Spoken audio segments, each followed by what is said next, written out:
Things are gonna get crazy!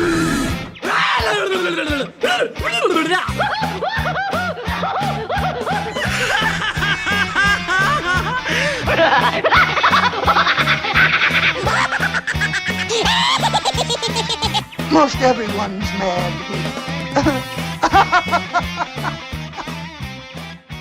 Hello, everybody, and welcome back to another episode of AniMat's Crazy Cartoon Cast. And also, on a side note, happy Animation Day. And what better way to go and celebrate Animation Day than to go and bring back this fun-filled podcast? How have you all been doing today, people? I mean, it's been a while since last time, especially with the fact that, we haven't had an episode in quite a bit. I did skip out on last week, and even though I have been pretty active on Twitch and doing more live streams, it is mainly because I did bring back AniMat Plays and been playing a lot of Disney Epic Mickey Rebrush, which I will say so far I've been having a great time with it. And on a side note, I just want to state right now, tomorrow I will be doing another live stream where I am continuing to play Disney Epic Mickey Rebrushed. I need to go and make a lot more of those so that the sooner I can go and finish it, the sooner I can go and actually complete my review to have that done for November. But anyways, yes, it's been quite a long time since we actually had a legitimate episode. And from there, it's mainly because of the fact that recently, when it comes to animation and entertainment news, things have been pretty slow. Like, they have kind of dried up. Not just with the week that we just went through, but even the week before. So that is why with this episode, it will be a culmination of those 2 weeks, highlighting some of the craziest moments, both in animation and in entertainment, and a little bit of what's been happening in our own crazy little world. Yes, we will have some madness that are going on. In fact, let's just say that it will be just about as crazy as that Nazi rally that happened during at the Madison Square Garden, except this time around, it will be a good crazy. It will have the same amount of madness, but none of the racism. And unlike all Trump supporters, we are cool here with Puerto Ricans. They are welcome to wherever they are, and we know that the true illegals are those who go and express that kind of stupid racism. All right, so with that said and done, I think the wait is finally over. We can now go and actually begin this episode. So now let me just go and ask the chat wall right over here, are you guys ready for today's episode of AniMat's Crazy Cartoon Cast? Let me go in here, folks. Are you ready? Well, let's see now. Are people prepared? Yes, yep. Okay, there we go. Now we're starting to see it. Okay, I see it. I see here. All right, that is perfect. So, people are now prepared. People are now ready. So, with all that said and done, it is now time that we shall go and get this episode started. And with our first story that we have here, well, this is a little bit of a breaking news because this is actually a trailer that just came out today. This is a trailer that's going to go and present one of the upcoming animated films that will be released at the end of this year. And I did see in the chat wall, many of you are very much excited for Halloween, since we are in the week where Halloween is going to happen. But keep in mind, though, that just around the corner, it will also be the holidays. Yes, Christmas, Hanukkah, Kwanzaa, New Year's, and all that kind of stuff. They are going to be coming in closer than you may expect. And already, we are seeing some studios that are prepping up for it. And that is definitely the case with Netflix. So with that said and done, let's go ahead and begin with our first story, as we are going to go and take a look at the trailer for the upcoming Netflix animated feature, That Christmas. This is the tale of one of the most challenging nights of my long career.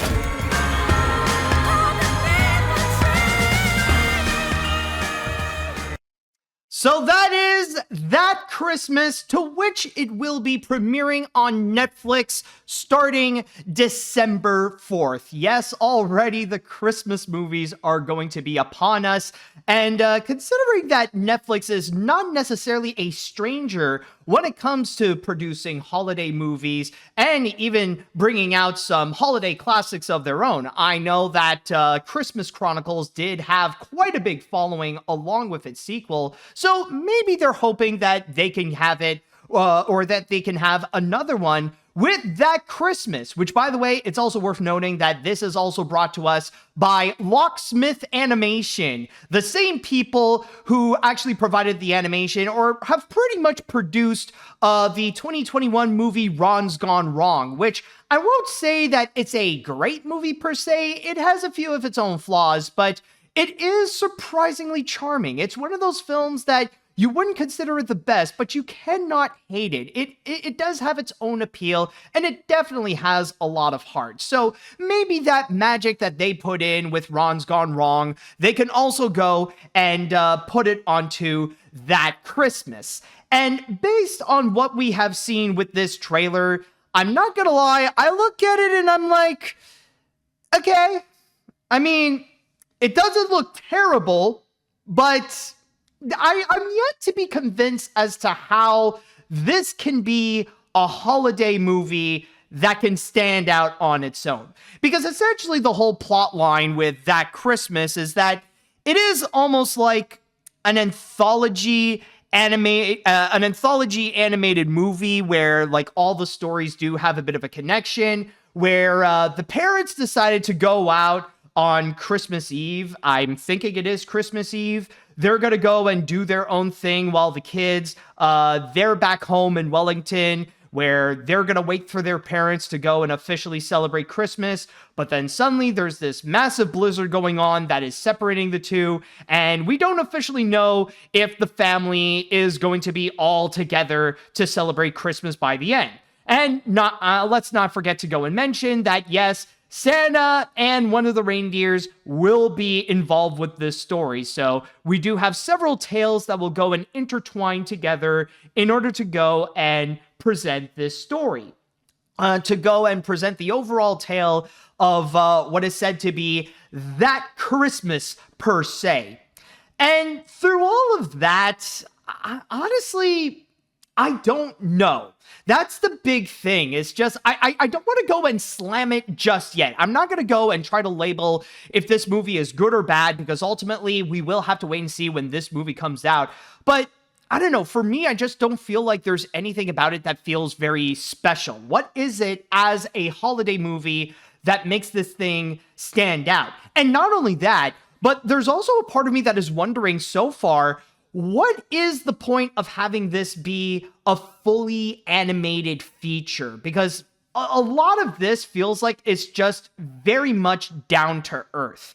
You know, it's very much something that you could easily go and recreate in live action, no problem. And yeah, like, of course, a lot of people are going to bring up, well, technically, there are the elements with Santa Claus and the talking reindeer, which, by the way, just on a little side note, I know this may sound a little bit mean, but I do have this one question with the reindeer that I do have. So just to go back and let me just go and quickly ask right over here. One of the most challenging nights of my long career. Sans, you won't get all those sacks down the chimney in one go. What the frick did he say?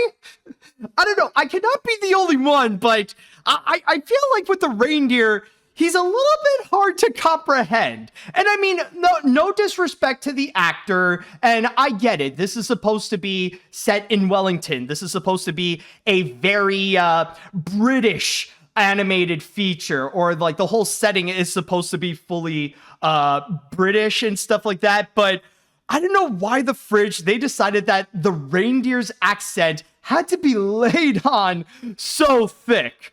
You know, it just seems a little bit excessive with what they're trying to do. Like, oh, hey, Santa, you gotta get down to chimney and try to go and give out the presents all in one go. Oh, you're Santa. You know, try to go and do that. It's just, I'm just sitting there like, I'm sorry, what? Like, like even before this, I had to go and rewind and try to make sure, like, wait, what is it that you're trying to say? You gotta like pay attention carefully because of that really thick accent. Like, okay, I get it. This is an animated film, but you don't have to go full on cartoony with the Britishness. You know, I just want to go and mention that. Like, I know it's a very stupid nitpick, and again, no disrespect to the actor playing the reindeer. Yeah, some people are already mentioning just go and put on the captions. But still, though, overall, I just gotta go and say that with the reindeer so far, it does seem to be like a strange inclusion, just to really go and like over exaggerate how British he is, despite the fact that honestly, out of all the characters, why is it the reindeer that has to be so, so exaggeratingly British with his accent? Like, okay, like Santa is one thing, and you can make different interpretations where Santa can be British and it can work out. Case in point, a great example is Arthur Christmas. But that reindeer, though, I don't know. I just need to go and like try to call that out, just to say, like, I'm not the only one who's like hearing a bit too much Britishness from the reindeer. And by the way, yes, I do see in the chat that they did bring up some breaking news, apparently. Not anything too major, but allegedly it looks like Sony Pictures has announced that for Jumanji 3, that movie is going to have a December 2026 release date.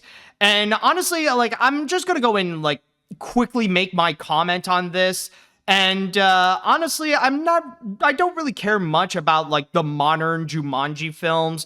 But I don't know, like I feel like at this point, like I just need to go and quickly ask, do we honestly need another one? I mean, especially with the fact that the popularity of Dwayne Johnson and Jack Black, and some people could even say Kevin Hart, like it definitely isn't what it used to be. So I don't know, like, is Sony at the point that they're just drying up all their franchises? It's just, I don't know. Like, honestly, I don't know if this is something that we truly need, or if it's necessary that we need to bring back another one when, like, the shtick that these actors try to pull off is, it's just not, it's not what it used to be. So I just want to go and quickly make my comment on that, since a lot of people have brought it up. But anyways, let's get back into that Christmas. But overall, honestly, I gotta say that it is very hard to say about how this movie is going to be, because a lot of it, for the most part, just feels like your typical Christmas movie. And I mean, I'm not saying that this is going to suck. It's just I am questioning if it's going to be memorable, because I could see some things that can work out. Like, so far, I will say the animation in itself, while I question the use of it, it does look pretty polished. Like, the animators did do a good job in terms of what they have to do for the movie. And also, like, as it is a Christmas movie, maybe it'll have a better chance in order to go to capture that heart, to capture that spirit of what Christmas is all about. There is that possibility it could do a good job on that.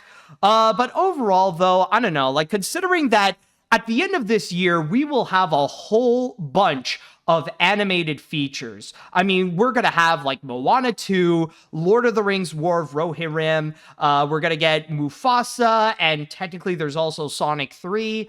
I just don't, like, honestly, I just feel like with all the movies that are going to be coming out at the end of the year, especially the animated ones, I don't know how Netflix is going to stand out with the offerings they're going to have, such as that Christmas and technically Spellbound that's going to be coming out next month. I think those movies, so far from how they look, from the trailers that they presented, it's going to be difficult for them to go and, like, try to stand out on their own or not get overshadowed by any of the big movies whatsoever. And that is at best. Because with the quality in itself that they're offering is just, again, well, or at least in the case of that Christmas, it's not bad, but it's just, how is this going, like, how am I going to remember this?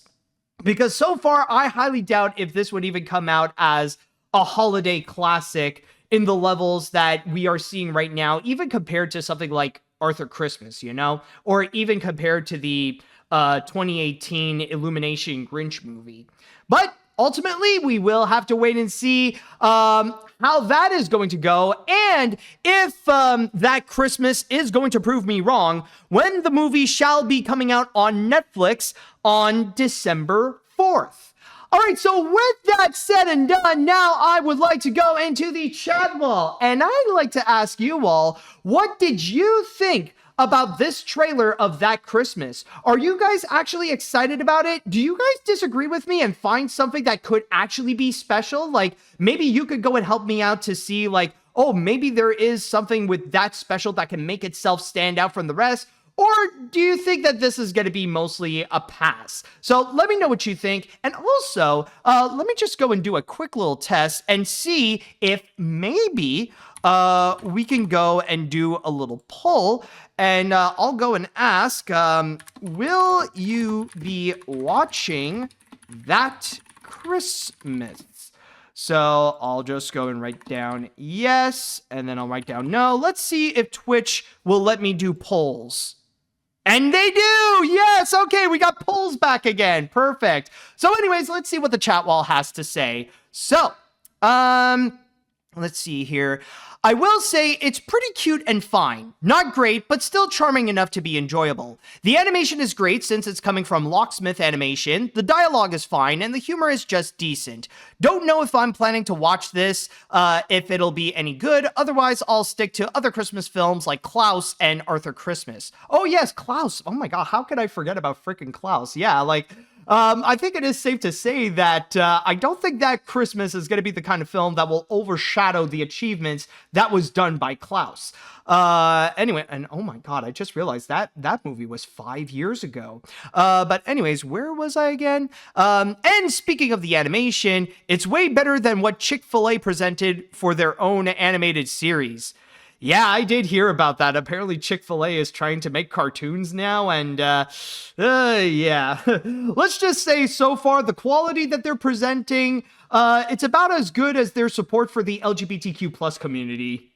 All right, anyways, let's see what else we have here. We haven't even had Halloween yet, and they're already advertising Christmas movies? Well, considering the election, I want to skip through November too.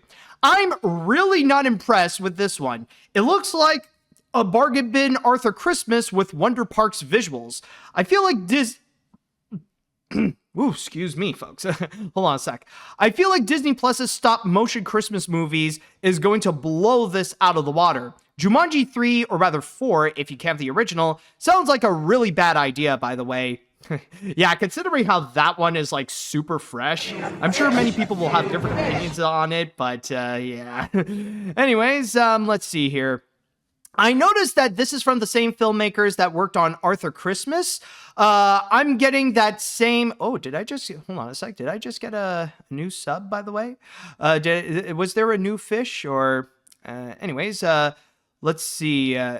Sorry about that. Got a little bit distracted. Let me go back here. I'm getting that same British vibe from that movie. I do think That Christmas might be a pretty solid movie since I'm open to watch new Christmas movies and specials every year. If it's good, then I would rewatch it every year like Arthur Christmas or Klaus. Also, more British movies on Netflix. Well, I mean, considering that Locksmith Animation is an animation studio, I believe is in London, or at the very least, it's in England. So that could explain how it has that very British tone, because it is developed by, or at least it is developed mostly by British animators. So at least that can go and explain that right there. Anyways, let's see what else we have here. I didn't know what to expect. But this looks... Oh, by the way, just going a bit of a heads up, by the way, for those of you who did vote, apparently just about most of you said no. 56% of you said that you are not planning to go and watch That Christmas. It was almost a tie, but it looks like the no's got a little bit over compared to the yeses. But anyways, back to the comment that I was reading here. Didn't know what to expect, but this looks very decent. The jokes are a little hit and miss, but the animation looks straight up gorgeous. Brian Cox makes for a surprisingly great Santa. And by the way, yes, in this movie, Santa Claus will be voiced by Brian Cox. And the anthology angle is pretty unique. I doubt it's going to end up becoming as good as either Klaus, Arthur Christmas, or Ron's Gone Wrong, but it might still make a good watch. As for Jumanji 4, or I guess 5 if you count Zathura, I love the new Jumanji films, but can we don't? All right, so honestly, I'm quite surprised you're pretty optimistic about this one. All right. Okay, so maybe there is hope. Maybe there is some promise. And I mean, yeah, it is true that so far, like, especially with the animation, it does provide some impressive elements. So there could be some things with that Christmas that it has going for. Anyways, what other comments are there? Let's see what we got here. I'll be honest, nothing about this trailer stands out for me. Everything I see in That Christmas has been done before in other Christmas movies. In particular, I just feel like this is an animated version of Love Actually, especially since Richard Curtis is involved. Also, maybe this is just a me thing, but why does Santa only have one reindeer and not all 8, 9 if you count Rudolph? Honestly, I think for now, I honestly don't know, and maybe there might be a response or they'll have an explanation in the movie, but maybe my guess, maybe the budget. It's not cheap to go and animate a bunch of reindeers riding a sleigh, you know. So that's probably the explanation, like the real life explanation. But maybe in the movie, maybe in That Christmas, they will go and explain why does Santa only have one overly British reindeer, you know? Like, yeah, you know, like this is, and by the way, like, just to go and quickly mention that maybe who we have here, it's not really Rudolph. In this case, we got Rudolph. You don't pronounce the D right there. You know, this is Rudolph the Red-Nosed Reindeer. You know, you gotta go carry all the presents down the chimney, you know. So yeah, it's Santa and Rudolph. Okay. Anyways, let's see what we got here. Honestly, I don't have a lot to say about this trailer, but personally, I thought it was just meh. While I do like the animation and it looks nice, it does seem like your typical Christmas animated film and feels very familiar from what I've gotten in terms of Christmas. So overall, I have my doubts. Also, I agree, I couldn't understand what the reindeer was saying. Okay, good, it's not just me then. All right, so I think we'll have, let me just go and read one more comment, or maybe one or maybe two, because I do see one that's like a little short. Looks cute, nothing really special, just cute. I think I'll stick with Klaus, Anna and the Apocalypse, and Christmas Chronicles as Christmas movies. I'll skip this. All right, fair enough. Anyways, let's see what else we have. I'll go with this. I'll give for this movie, I'll say, I'll bite. Certainly, I will say that I agree it doesn't look something special compared to other holiday films I've seen all year. I mean, that seriously, my mom loves to watch anything from the Hallmark Channel. And overall, I like the National Lampoon Disaster Movie meets Arthur Christmas. And most I can remember is the simp drawing a heart, I'll admit, was pretty drawing. Oh, right, like the little romance thing that was going on, like, yeah, I do get what you mean, like, where was it? Like, like that little moment, I understand where you're going with, but it's like a passover until I get to see it. Maybe I think it'll be good. Yeah, honestly, so far, the trailer didn't do much of a good job to really sell this movie, to show how this will stand out from all the other Christmas films that we will get. But there are some elements that are promising, and there are some people that do seem to be pretty interested in checking this out. So, this is all to go and say that if you are interested in watching That Christmas on Netflix, then keep in mind that the movie will be making its premiere on December 4th on the streaming platform. All right, so with that said, it is now time that we shall go on to our first break, and we got one more trailer that we will go and watch when we do come back. And I'm just going to warn you right now, this is going to be something that's a lot more action-packed, but especially something that will be much, much more violent. So this is also a little bit of a warning. So stay tuned for that. And we're going to go and unleash some monsters after we return. All right, welcome back. Now, for our next story, we will be catching up from some of the news that happened even over a week ago. And in this case, this is a trailer that we have seen from New York Comic Con. Now, there have been a few announcements and some few news that did break out from New York Comic Con. But in terms of animation, the one that really did stand out is actually this one right over here, since this isn't just a brand new animated series that is going to be coming out on Max, but on top of that, this is technically going to be the thing that will officially go and begin the all-new DC cinematic universe that will be brought to us by James Gunn and Peter Safran. And we have already talked about this before in AniMat's Crazy Cartoon Cast when we did watch the teaser trailer of it. But this time around at New York Comic Con, they decided to show a little bit more of what this series is about and giving us a full trailer. And by the way, one more thing, I just want to go and quickly state that this is going to be a very violent trailer. This is going to be the kind where we will see some animated bodies just blow up. And yeah, it's going to get pretty nasty. So if you're the kind who is not really that into violence and stuff like that, then I highly recommend that you avert your eyes right now from seeing so. And so with that said, let us now go and check out the next trailer as we are going to go and take a look at the upcoming DC animated series, Creature Commandos. General Flagg, you found yourself in the middle of an international incident. And that is Creature Commandos, to which the series will be starting on Max on December 5th.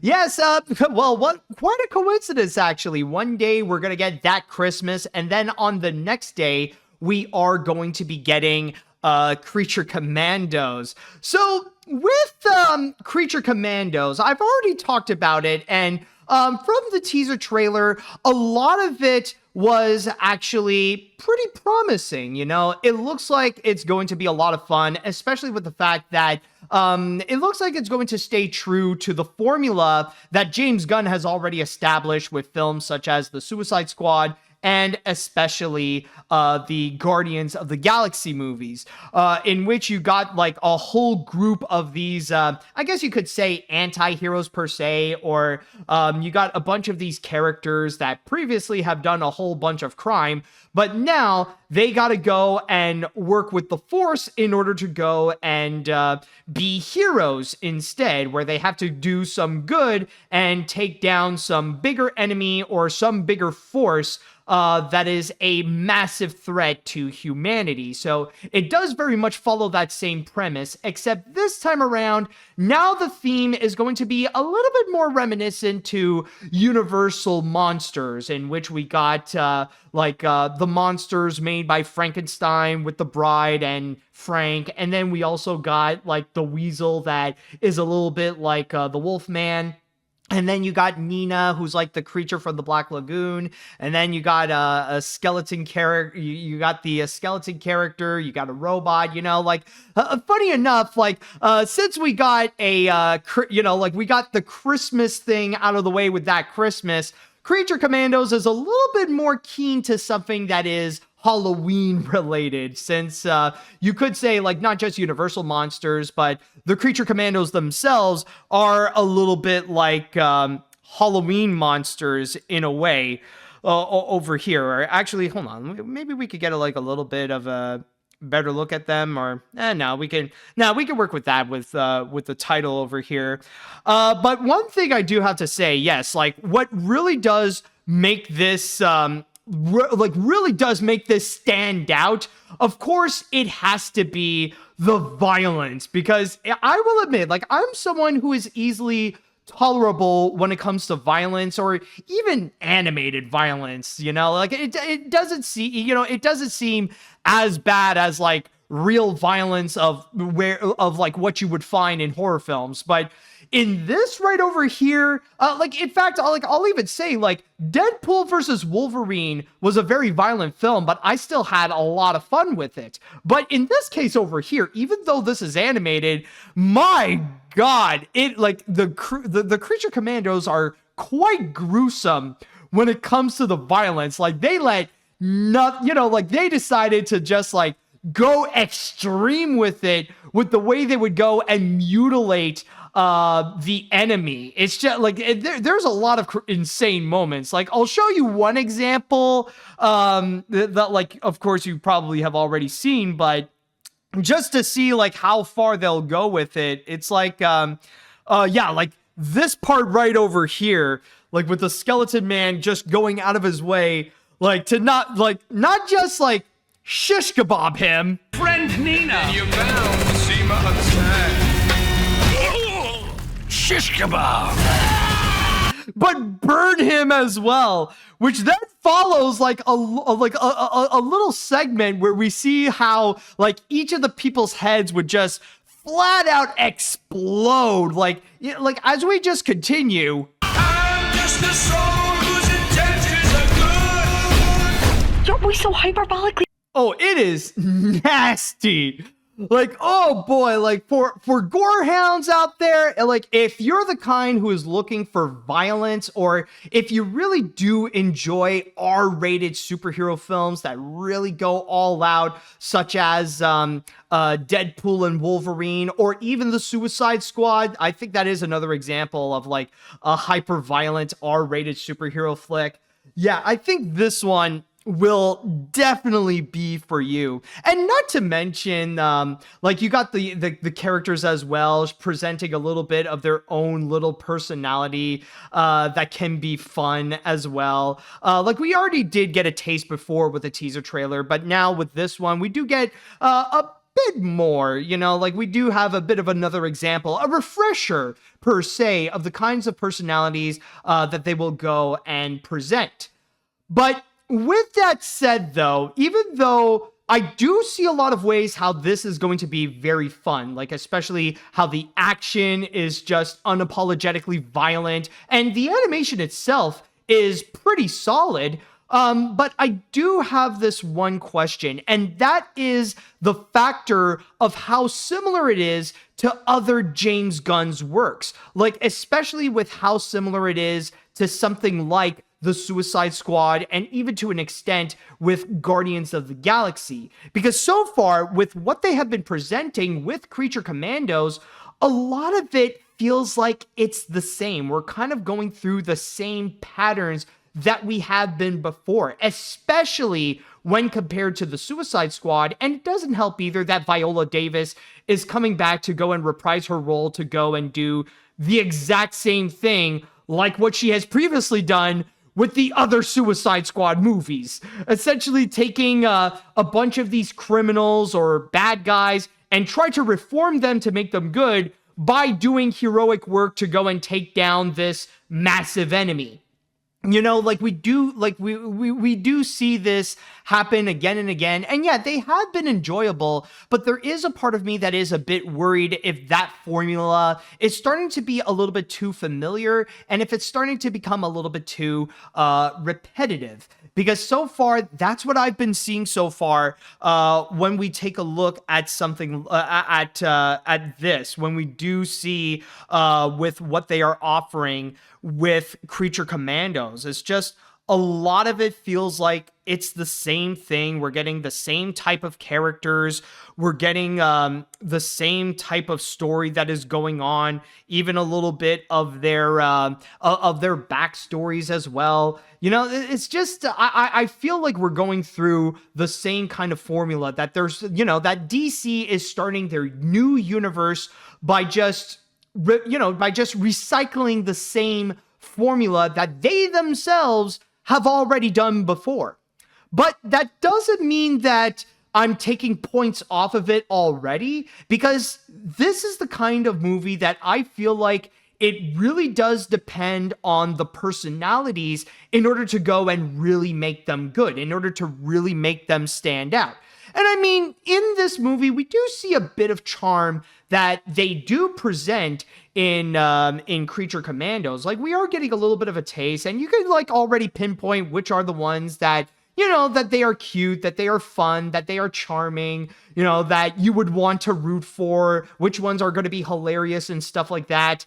You could pinpoint like some of the ones that look like are going to be fun, but also which ones are going to stand out. But it's also, especially, the personalities will have to really do like a heck of a job in order to go to make them stand out from both the Suicide Squad and from Guardians of the Galaxy. Like, how do these characters compare to some of the ones we have already seen? Rather it be like in the Suicide Squad, how are they that different from like Harley Quinn or King Shark or Polka Dot Man and Deathstroke and stuff like that? Or like compared to Guardians of the Galaxy, how do they compare to Rocket Raccoon, Gamora, Peter Quill, Gamora, and all that kind of stuff? How are they going to go and compare to those in particular? Because if they're going to be copying a little bit of the same personalities, or if they're going to go and fit into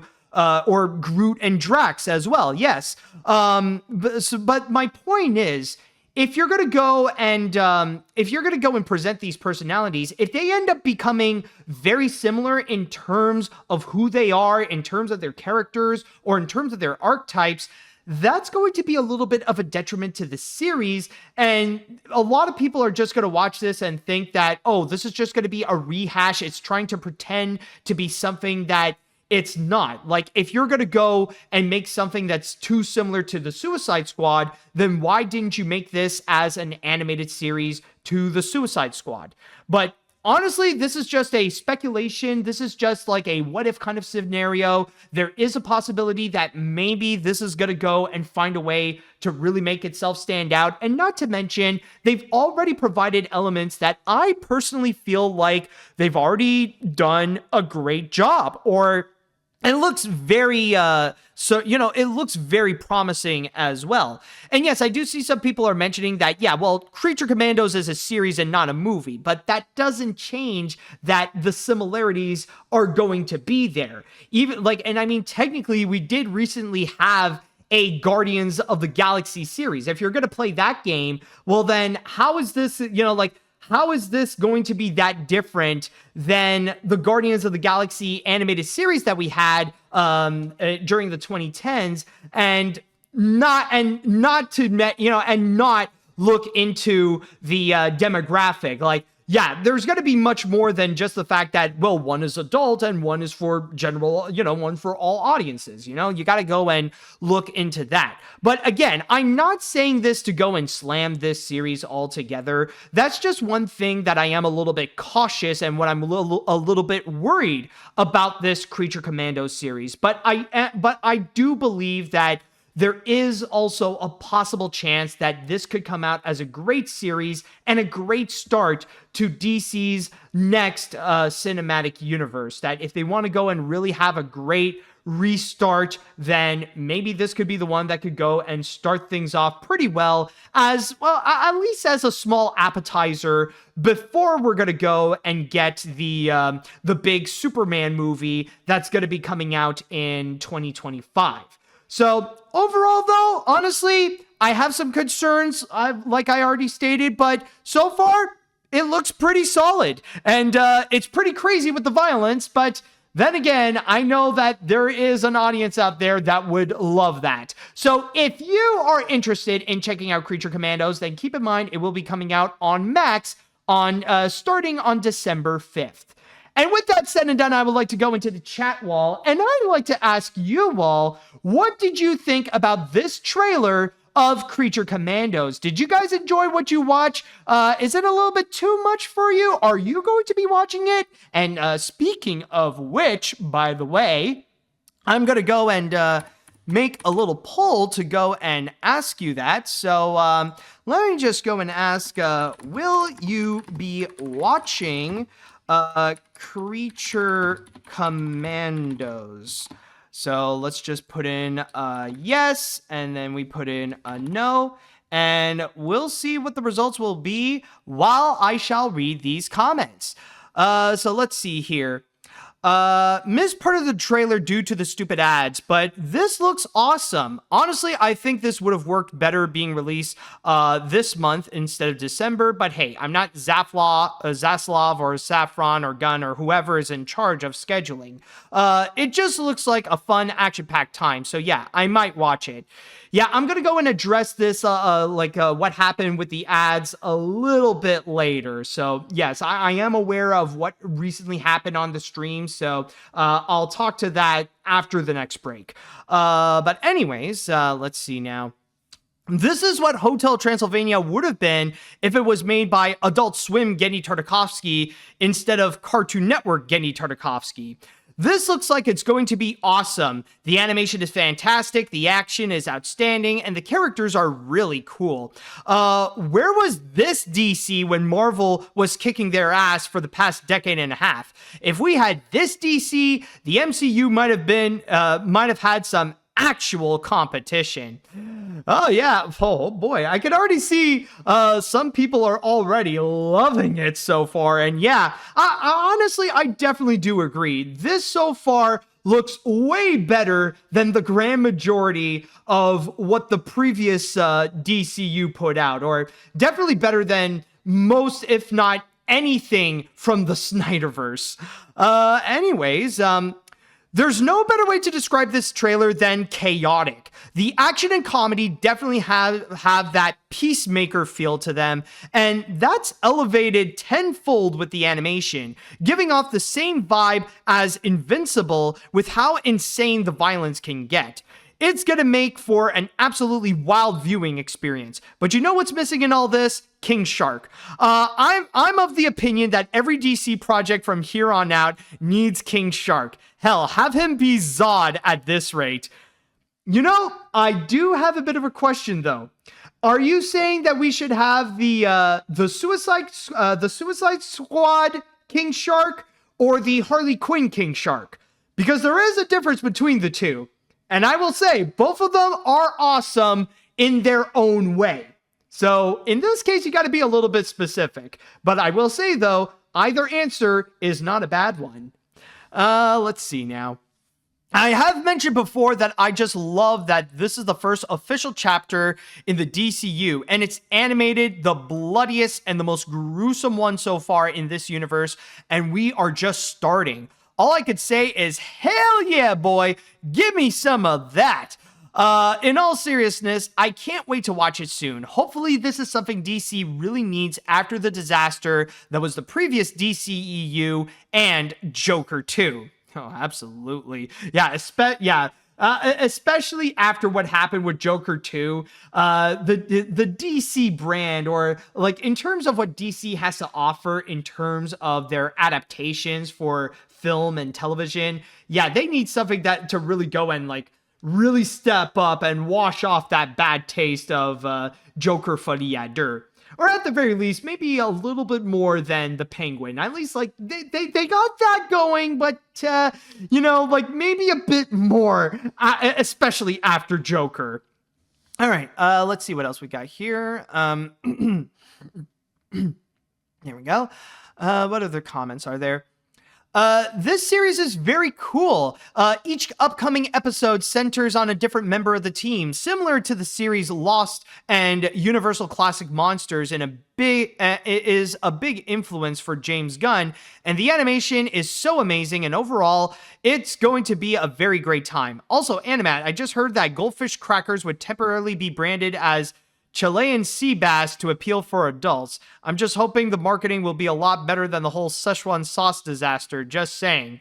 Well, I mean, the Szechuan sauce thing is McDonald's, and goldfish is more their own things. But anyways, hey, at least, hey, you've been enjoying it so far. And, oh crap, I think I might have missed it, but apparently the poll actually stated that Well, surprisingly, even though a lot of you are expressing a lot of enthusiasm, according to my poll, 63% have said that yes, you will be watching Creature Commandos. So there is that to go and actually note. But I think this is a case that maybe it's not for everyone, but those who do want to watch it, oh boy, they are excited to watch it.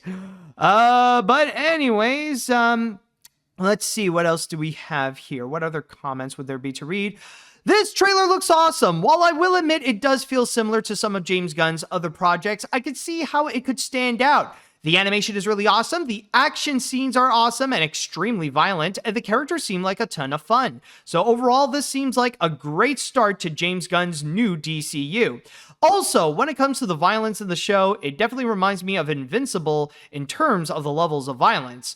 Yeah, I guess that is definitely true in terms of violence. Like, this is not the only one that has come out that can be as gruesome as that. I guess you could say Invincible did set a new standard in terms of the kind of violence that you could get away with for streaming adult animated shows. And with Invincible, even I am aware that it could get like not just over the top, but it could go insane in terms of its violence. So that pretty much has given the license to Invincible to go and follow that same path of like, okay, well, if Omni-Man could do it, then I guess so can we. All right, I think I'll read one more comment before we go on to our next break and our next story. This looks very bloody yet very badass and awesome. The animation is cool, the action scene is awesome, the action is awesome, and the comedy is great. I bet this will be an excellent start to the new DC universe that James Gunn will have in store. Didn't got too much to say on this show, but I bet DC fans will get a good kick out of it. Let's hope it'll be better than how Uzumaki turned out, if you know what happened. Oh yeah, that's a bit unfortunate with what occurred with Uzumaki. Like, even I was getting like curious and excited, even talking about it here in the podcast. But then suddenly when that show came out and we saw the animation quality in the following episodes, it's like, oh boy, like, yeah, I get it. This is a series all about spirals, but the quality didn't have to go down a downward spiral as well, man. You don't have to be that accurate to the theme of spirals. All right, but anyways, all this to say that, hey, I know the crazy violence and the adult tone may not necessarily be for everyone, but for those who are into it, oh boy, I can already see the excitement going on when it comes to Creature Commandos. So again, if you are excited for the series, then keep in mind it will be premiering on Max starting December 5th. All right, so we're going to go on to our next break, and when we do come back, not only will I address a little bit of what happened with the ads with Twitch, but also we will be discussing about one of the biggest or the latest mistake that Twitter has done. And oh boy, what occurred ever since that update? It's been just madness. So stay tuned for that. All right, so with that out of the way, let us now go on to our next story, in which we will go and have a quick discussion about one of the world's richest and one of the most hated people alive, Elon Musk. Oh boy, it really does feel like every time you hear Elon Musk is in the news, it's one of those things that all you could do is just sigh and wonder what the fridge is going on now. What stupid thing has he committed? Because honestly, it feels like day after day, Elon Musk has done something new that is not only absolutely stupid, but some things that are just downright or debatably illegal. Like, I'm sure you have heard of the many different reports about Elon Musk, whether it be doing that lottery thing in Pennsylvania for people, like in order to go and encourage people to vote for Donald Trump, that a lot of people are saying that it might be illegal, but funny enough, none of the people who attended, none of the lottery winners or the participants and stuff like that, nobody got their money, so that turned out to be quite a scam. And then there is also the factor, what else happened with Elon Musk again? I'm trying to remember. There is the factor that it was exposed that he himself is actually an illegal immigrant, or at least when he came in and started working in America, he was actually an illegal immigrant. So there is quite the irony right over there. And there are several other things and several other stupidities that Elon Musk has done. And that's the other thing I just remembered. Technically, he has been in talks with Vladimir Putin for a few years, who is one of America's biggest enemies. So from there, seems to be quite a shocker, and that, well, of course, everybody is calling Elon Musk out to get his security clearance revoked. But yeah, all to say that when it comes to Elon, the more you hear about him, the more it's just downright stupidity that he is just downright committing. It's one of those things that one of these days, if the world has any common sense, that man should be in frickin' jail. But before any of those things that I have mentioned, the major stupid thing that he has done with one of his companies is specifically this right over here with Twitter, in which he has done a significant update to the block feature. Now, as you guys probably know, that when it comes to Twitter, or when it comes to having a block feature on any social media, it's the biggest and simplest tool to use in order to go and clarify that you want to distance yourself from whatever individual that is giving you problems, whether it be harassing you, whether it be bullying you, trolling you, or whatever. If you don't want to hear from them again, then all you have to do is just block them. That way, they will not be able to interact with you or see any of the posts you have done or go to your profile or anything like that. The block feature is a necessary equipment that allows you to go and distance yourself from the people that you don't want to go and talk to, or you don't want them to talk to you.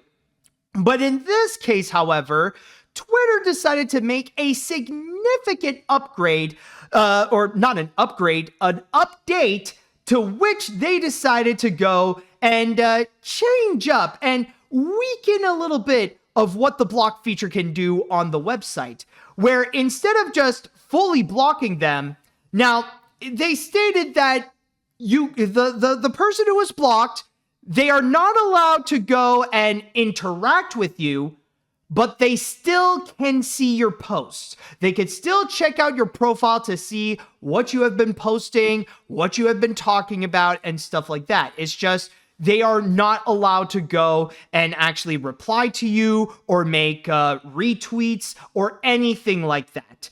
It's just it's just weakening it so that overall it just turns into this glorified mute button. That's all it is. However, that doesn't necessarily mean that the block feature that we all know and love is gone for good on Twitter, because there are ways that you actually can have that block feature come back. And one way is to go and fully private your account. The thing is that this whole thing with what the block feature has done is that it only works on those who set their account to be in public. But if you fully private your account so that only your followers see what you post, then at that point, the people that you have blocked cannot see your posts either, which technically is not necessarily a feature when you think about it, because that is something in which it should already be there in the first place. It doesn't necessarily make sense to say that, oh, well, this is an exception. If you set your account on private, then sure, the people you blocked, they will never see you either way. But then there is also another way that you can do so, and that is if you go and subscribe to their Premium Plus package. Apparently, subscribing to Premium Plus and paying them a bunch of money per month, I don't know what the price is. It's $16 a month or something like that. You could correct me on the chat wall on that. But apparently, if you pay for the Premium Plus monthly, then you will be able to go and have the regular block feature, in which not only that the people you've blocked cannot interact with you, but also they cannot see your posts, and that's it. So that is the big thing that I want to go and emphasize with what has happened here. And the big question that I just want to go and raise, and by the way, this is actually something that I am fully aware that this is something that everybody should have seen coming. It's not like this idea suddenly came right out of the blue and then suddenly, ta-da! The block button on Twitter has become magically useless now. You know, it's not really that, because for a few years now, like maybe at the most a little after Elon bought Twitter, he has often expressed that he just wanted to get rid of the block button altogether. He just wants to get rid of that just get rid of it, make it not exist on Twitter. Like that is a major thing and there is evidence that he has expressed before. However, he knows that he cannot do that because there are regulations that you have to go and include a block feature, or else your app would not be allowed on services such as iOS or Android or anything like that. You wouldn't have a social media app if you don't have a block feature. That's pretty much the rule right there. So what Elon decided to do is a way to go and compensate, to pretty much like still technically have the block feature, but to just go and weaken it. So yeah, this is something that is considered to be a bit of a long time coming. And I know that ever since then, a lot of people have made discussions about the problems of weakening the block feature. You know, like the things that are like morally problematic, or even some of the things that would be considered legally problematic with the fact that you lose that block feature and not have it work as well as what the social media apps should be doing. But my personal biggest question when I see this, it's just, who is this for exactly? Who exactly thinks that this is a good idea to go and weaken the block feature, or want to just get rid of it altogether? Who thought that this would be a good plan to go and actually make that update to weaken the block feature, to make it not as strong as it used to be, and have it be so that technically the actual block feature is just a premium thing. It's a luxury to go and have on Twitter. And I know some people will go and immediately answer that it's Elon Musk. He's the one who wants it. In fact, even this article on the AV Club, they called him out on it. Like they stated right over here, just to go and read you on my source here. Last month, Musk confirmed that changes were coming to X, or as everybody calls it, Twitter's block feature, a previously simple and obvious function of any social media website meant to protect users and prevent harassment. Now, those benefits are largely being thrown out the window because the man in charge can't stand the thought of people talking about him behind his back. Starting soon, accounts you've blocked will still be able to see all of your posts if your account is set to public, but won't be able to interact with them in any way. Previously, blocking an account would hide your posts from that user as well. High time this happened, Musk wrote in his original post. But honestly, at the very least, I can think of 3 more types of people other than Elon Musk who would think this is a good idea or would actually benefit from it. And those would be creeps, stalkers, and harassers. Because the big thing with blocking is that it prevents you, it's a tool to go and stop these kinds of actions, these kinds of like criminal actions even. Because there are going to be those people on the internet, they will have some serious ill intent to go and let their obsession get the best of them and take it a little bit too far with the people that they want to go and target onto social media, rather it be harassment where they would go, they would take bullying to the extreme, even to the point where they would take it to dangerous levels such as doxing, or in terms of stalking, where there are going to be those people who would like love a person or make their personality be about that person in particular, and they would take things too far where they don't understand the definition of boundaries. And in terms of that, like now that the blocking is gone, like they're going to continue these kinds of toxic habits. They're going to go and continue to go and enable stalkers and harassers to continue their thing and to keep on fueling the toxicity that is already within Twitter. It's just going to make things go exponentially worse right now. And like you guys already know, I've been highly critical of the current state of Twitter and how toxic that place has already been, especially with how hate speech has gone extremely rampant. And not to mention that, like even the monetization, I think has already made things worse, which all it does is just encourage these types of reactionary posts in order to force people to go and make to go and engage on these flame wars, on rage baiting, on producing outrage out of thin air and all that kind of stuff. Like you get these people do that all the time on Twitter, like 24/7, and Elon is just continuously fueling that fire. Like Twitter is already just this sinking ship that is on fire, and all Elon is doing is just pouring gas on it and just applying rocks onto that sinking ship in order to make it go down faster and to make this disaster much worse than it already is right now. And that's what I've honestly been seeing ever since this update has been made.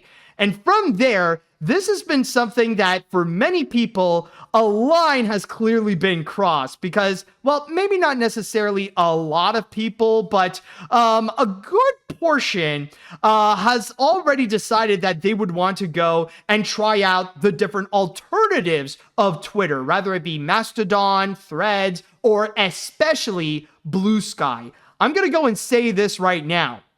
My account on Blue Sky greatly benefited from that event. In fact, everybody's have greatly benefited because there have been a lot of people who decided to try out Blue Sky and migrated there. And honestly, I've gained like legit hundreds of followers since then.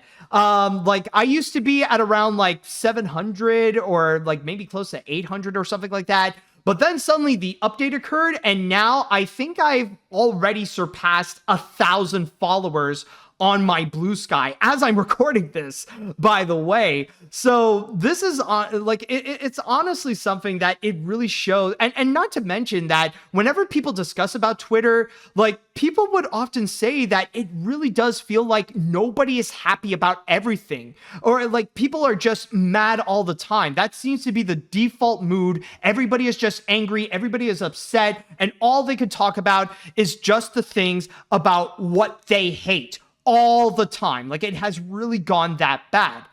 But the craziest thing, however, is that even though there's been a good bunch that decided to try to migrate, there are still those that decided to go and return to Twitter. Excuse me, folks. But as I was saying, when I saw, like, there have been some people that they just flat out said that, like they temporarily came back to, they temporarily went to Blue Sky, but they actually stated that they're going to stick to Twitter because it seems to be like the popular place. And that to me, I feel like it's just the most mind-blowing statement, because at this point, with how bad Twitter has done, why would you want to go and stay and go back onto Twitter? I think that that to me feels like an element that these people are just self-admitting that they have a little bit of a sociopathic side, that they would be willing to go and set their own morals and their mental health especially, put that aside in order to go and continue to chase clout, in order to seek more attention. They just want to go to the place where it's popular, despite how horrible it has become, despite the fact that Twitter has pretty much evolved into a website that is not that different from 4chan or especially compared to Kiwi Farms. Like now we're seeing a lot more parallels between those two, especially in terms of the toxicity of how the users can be. And at that point, I feel like we're starting to, like, it's starting to be at the point where more and more and more having a Twitter account should be an aspect that should feel problematic, or maybe not necessarily just have a Twitter account, but if you're someone who primarily uses Twitter as their social media to go and like continuously be active and interact with people there, like I feel like that's going to be an aspect that should be judged and should honestly be questioned, because if considering that Twitter has grown an infamous reputation of having like such a nasty form of toxicity, some of the worst that you could find on the internet in general, then I feel like it's going to be at the point where people will be questioning those active users if they themselves are the kind of people that are fueling that kind of toxicity, regardless of their popularity, regardless of their intentions of using that social media platform. And not to mention that technically, in terms of the popularity, I'd even question that. Especially, like, yeah, sure, maybe you would go and get some massive numbers on Twitter. Maybe you would go and get, like, your, like, whatever post that you would make, the algorithm would go and indicate, like, oh, you're going to get thousands of likes about this, and you'll get millions of views. But then again, how many of those are from actual people? Keep in mind that, like, I know this is a problem with all social media accounts, including ones like Blue Sky, but Twitter especially is infamous in terms of having a serious bot problem, where just about half or even more than half of all the users that are on Twitter right now are nothing but bots. So really, is it actually a place that's helping out with your popularity? Is it actually a place that's helping out with your business? Like, really, what is there to gain nowadays from being active on Twitter? You know, it's one of those things that it's insane. It's crazy to think about how there are people that are still like tolerating the kind of toxicity that is happening on Twitter. Like, it really has gone to the point where it's just, like it's gone way too far. And if you're going to be like, and again, if you're at the point where you could tolerate all the toxicity that's been commonly brewing on Twitter nowadays, there will be people who will judge you for being a participant of that toxicity because you have an active account, because you are regularly using Twitter.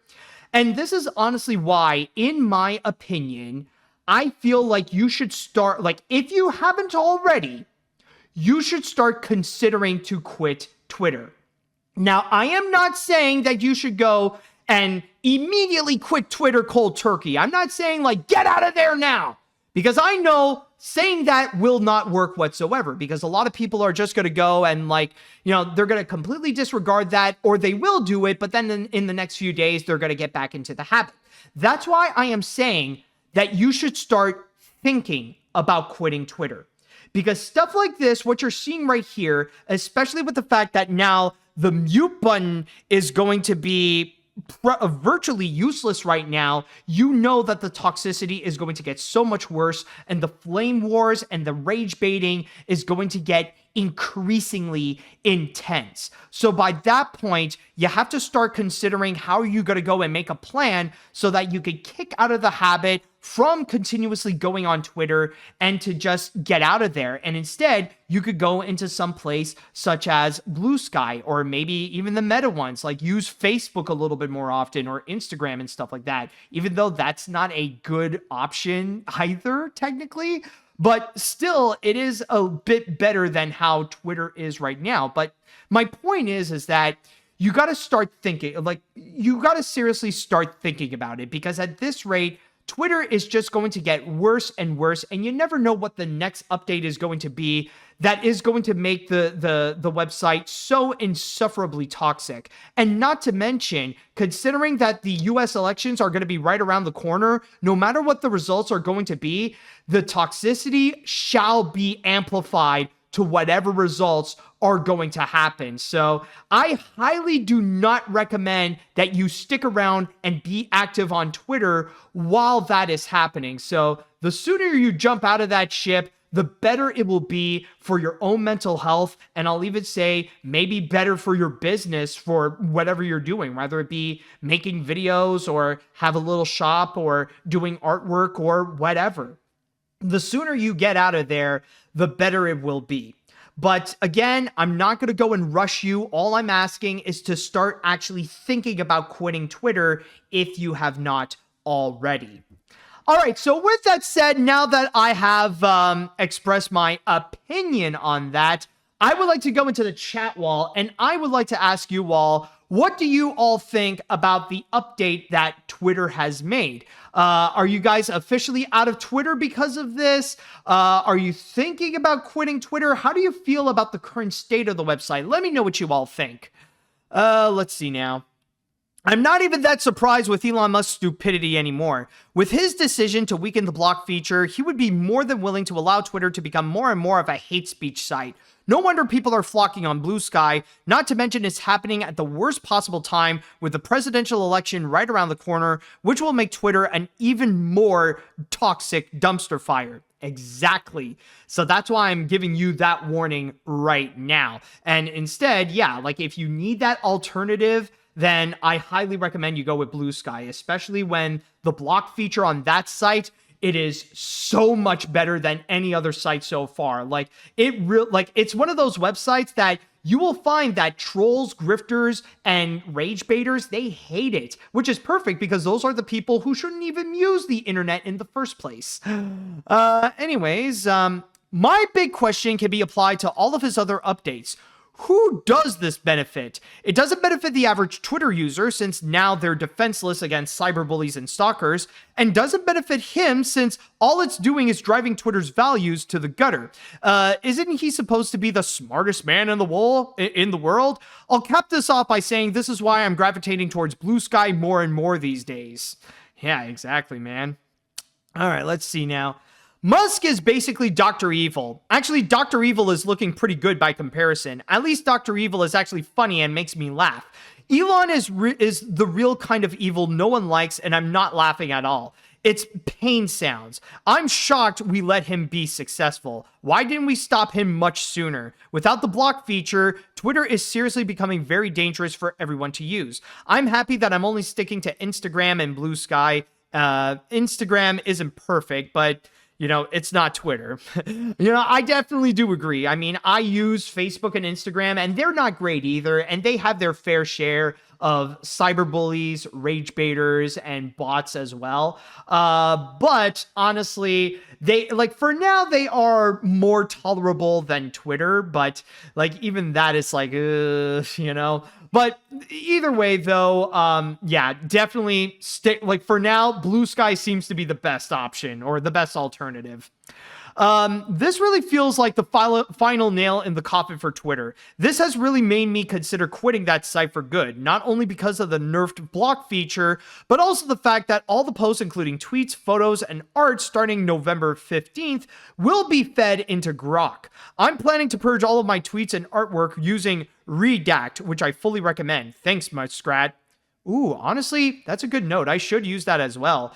And yeah, especially if all the posts that you will be making, if it's going to be fed onto the AI machine, then yeah, you better get rid of them as soon as possible. I'll go and take note to go into purge all of my tweets before that ever happens.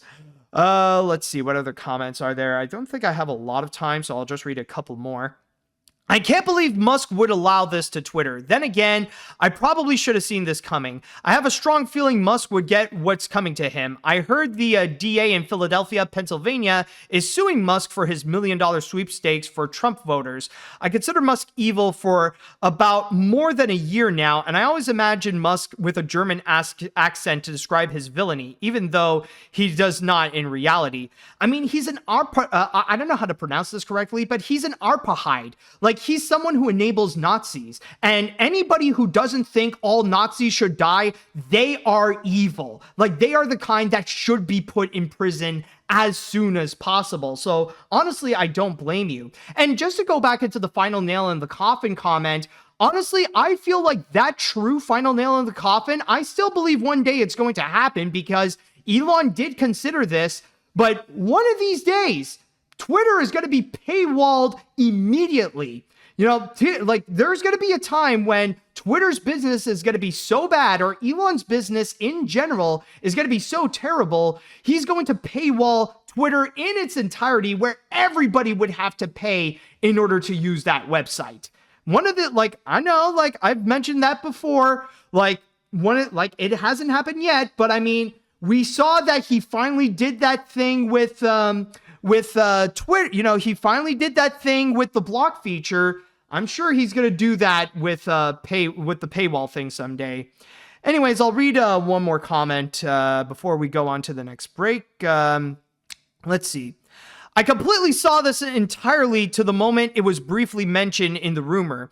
I'll even say now, I even took your advice on getting off of Twitter, but it's more just abandoning the site than permanently leaving. It's a working process. The reason I have Twitter is just that I love looking at fan art, fan fiction, fan comics. I can't help but to force the habit for me. Now, considering this block function is becoming useless, I think I have a full-on reason to quit now. Exactly. And that's why I'm saying not to go and quit immediately, but to start thinking about it.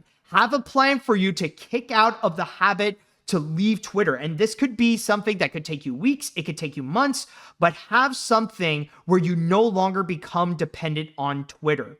No matter what the reason may be, it will be for the best, because at this point, you have nothing to lose when you're out of Twitter. And now, with that said, now it is time we shall go and jump onto our next break. And when we do come back, well, speaking of outrage, we're going to look into another thing that caused another outrage. But in this case, though, we're going to go and have a bit more of a deeper look if this is actually going on. Is the new hate against Disney very justified? Well, we'll wait and see after this. All right, welcome back. Now, for our next story, we are going to look into a very shocking piece of news right over here. Something that is very unexpected, something that you would never think that this would ever happen, but people are mad at Disney. I know, right? It's like, what? People are angry at Disney on the internet? I mean, my goodness, it must be a day that ends in a Y. Yeah, no, but in all seriousness, though, yes, this is another episode of People Are Pissed Off at Disney. So, what is it this time, though? What is it that has people fuming over the Walt Disney Company this time? Is it something that they have created? Is it a business decision? What is it this time? Well, I'm just going to go and say that, well, on the surface, it looks like something that people would be justifiably upset for. And this is something that if I see this happen, yeah, I'm going to be pissed off. And I've already called out several companies on that. But in this case here, I can't help but feel like we need to have a bit of a deeper look, because it's not, I don't think it might be what it seems to be. And I am talking about specifically about this article right over here, specifically from The Wrap, in which it is called Disney Poised to Announce Major AI Initiative. To which this article here would go and state that apparently Disney is going to make the announcement that they're going to really go all in on AI. Okay, maybe not necessarily all in per se, because according to this article, they would go and state that Disney will go and be a bit more serious with AI and try to use that technology for visual effects and post-production purposes. Now, we don't necessarily know where specifically they will be using it. Maybe it'll just be for the Disney Plus things. Maybe it'll be for their movies. But there is no confirmation if they'll also be using AI for other stuff, such as for their merchandise, for their parks, for their animations. We don't necessarily know. This article here is a little bit vague in terms of what they would go and use it for. But this article did state, however, that we are aware that Bob Iger did have some interest in terms of actually wanting to use AI. And it was back in May, I believe, that he talked about the possibility of how he would want to use AI in the company. And just to go and read you here from my source on the Wrap, he stated specifically at the Canva Creative Showcase in May, Walt Disney himself was a big believer in using technology in the early days to tell better stories. And he thought that technology in the hands of great storytellers was unbelievably powerful. Don't fixate on its ability to be disruptive. Fixate on the tech's ability to make us better at and telling better stories. Not only better stories, but to reach more people. You're never going to get in the way of it. There isn't a generation of human beings that has ever been able to stand in the way of technological advancement. What we try to do is embrace the change that technology has created and use it as a wind behind our backs instead of wind in our faces. You know, I'm just going to go and say, like, the one thing to Bob Iger's credit in this case, at least he's trying to make AI look a bit more positive. You know, he's not like either Lionsgate or Sony, in which they were just a little too straightforward to say that they just desperately want to go and save money and they just want to go and like cut down jobs so that they can use AI as a cheaper alternative in order to make their movies and stuff like that. You know, at least like Bob Iger is trying. He is putting, you know, he does have a bit of a creative spin in order to make AI look good. I mean, sure, what he said is just absolutely bullcrap, but the dude is trying. But anyways, yes. So the whole thing is that with this right over here, with the fact that apparently Disney is about to make this announcement that they're going to go and push AI a little bit more with the company, of course, you can expect that on social media, people were just not having it. People got massively upset with this announcement and pretty much, as you'd expect, got mad at Disney. This is the new reason to go and get mad at the company, pretty much treating this immediately as something that they will go and immediately do, stating that they don't care about their employees, they don't care about the people, they just care about the money, and not to mention the sheer hypocrisy with the fact that the people who are working at Disney, especially those on visual effects, they just got unionized. So this just feels like an anti-union attack in order to go and replace the unionized visual effects workers instead of actually complying to union rules. Like, that's how a lot of people are reacting to this. And yeah, in this situation, I would definitely be upset. As you guys know, I've already got, like, you guys saw that I raged out and, like, I got upset when I heard that Sony Pictures and Lionsgate, they have openly expressed that they really want to use AI in order to go and cut down costs of their productions. And in this case here, yeah, this really does sound like bad news all around. However, I can't help but look at this comment over here, and I have to think, honestly, there's something a little bit suspicious. I can't help but see a bit of a red flag when it comes to this announcement. Now, I am not defending Disney on this decision at all. And I will state this a little bit later, but yes, this is something that does feel very believable in what Disney would do. But may I ask you this? Isn't it a little bit strange that we have an article talking about not that Disney announced this, but that we have an article talking about that Disney is going to announce this, that they're prepping up to go and make this announcement, despite the fact that as I am recording this, even though it's been a few days after this article was released, Disney has said nothing. They didn't make any announcement whatsoever. They've been pretty silent on the matter. And not to mention that with the fact that they would go and write this article about the fact that, oh, they're going to announce it, doesn't that feel a little bit useless? Isn't it kind of pointless to go and say that a company is about to make this kind of announcement? Especially with the fact that with companies like Disney, how they are nowadays, they would be more than happy to go and do that announcement themselves. Like with how eager that they are with AI technology, they would be more than happy to just suddenly burst out and just say, "Look at my shiny new toy!"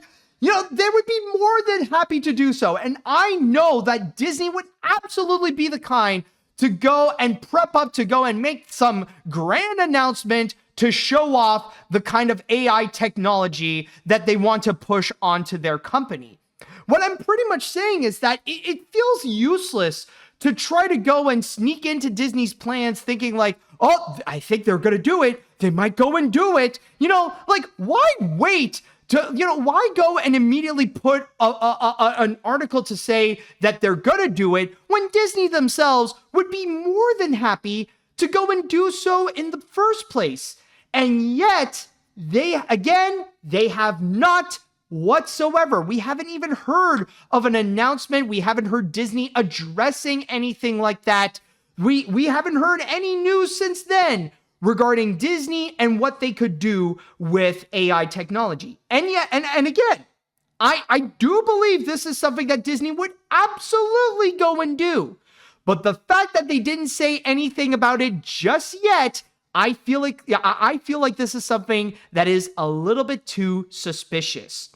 And not to mention that when it comes to this particular article over here, when they mentioned about where they got this information, this is one of those websites that loves to repeat the word their sources or their insiders. You know, that's what they keep on repeating. Like, you'll see that, you know what? Here, let me just go and see if, let me just say, like, if I just go and, like, look into it, like, yeah, they would say, like, oh, you know, like, they would say, like, with their okay, maybe not sources, but how about, like, the word insider, or, like, hold on, yeah, their insider, like this right, yeah, okay, yeah, like, this one, like, apparently this is right over here where they said that, like, they have their sources and stuff like that, but apparently it states, a company insider told The Wrap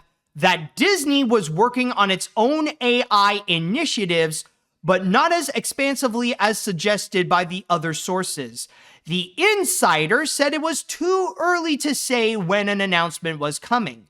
The news was quickly traveling through the tech circles and Wall Street, even with few details immediately available. And on top of that, a Disney spokesperson declined to comment on this story. So this right over here, this I feel like is a little bit of a red flag. Like, honestly, it's one of those things like, okay, who are your insiders?